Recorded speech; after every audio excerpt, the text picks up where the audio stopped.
બહુ સાહેબ કાલ ઉપર ન જીવવું, હું તો ઘણી વખત કહ્યા કરું. જ્ઞાની ભક્ત એ છે જે વર્તમાનમાં જીવે છે સાહેબ. ભૂતકાળને પણ છોડો, જો હોના થા હો ગયા સાહેબ.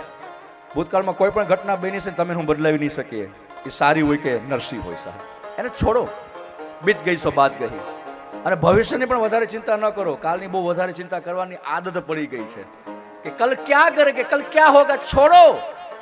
અને તમને ભરોસો ન બેસતો આજે જ પ્રયોગ આપી દો બધાને.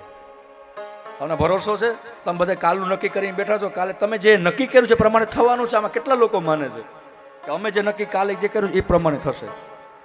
અને તો ભરોસો ન બેસતો આજે પ્રયોગ આપી દો અને આજ પ્રયોગ કરજો. અને કાલે તમારું બધાનું સ્ટેટમેન્ટ મને મળવું જોઈએ કે આજે રાત્રે સુવો ત્યારે એક નક્કી કરીને સુવો, આવતીકાલ સવારને સૂર્યોદય થઈને સૂર્યાસ્ત સુધીમાં હું આટલા આટલા કર્મ કરીશ, હું આમ કરીશ. એ આખું. અને તમને યાદ ન રહે તો તમે લિસ્ટ બનાવવાની પણ છૂટ આપું છું. લખી લો કે સવારે ઉઠી અને પછી આમ કરીશ અને સુતા સુધીનો આખો તમે ક્રમ બનાવી લો. એ લેટર તમારી પાસે રાખજો. હું જવાબદારી પૂર્વક કહું છું, ભરોસા સાથે, કે તમે જે પણ કંઈ નક્કી કરશો ને એમનું 50% પણ નહીં થાય.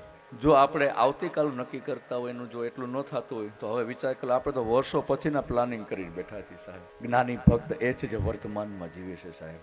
જેને આજ જીવતા આવડી ગઈ ને એને જીવન જીવી લીધું છે સાહેબ. આજમાં રહો, વર્તમાનમાં રહો સાહેબ. કારણ કે મુખ્ય ક્ષણ વર્તમાન છે. ભૂત અને ભવિષ્યનો જન્મ વર્તમાનમાંથી જ થયો છે સાહેબ.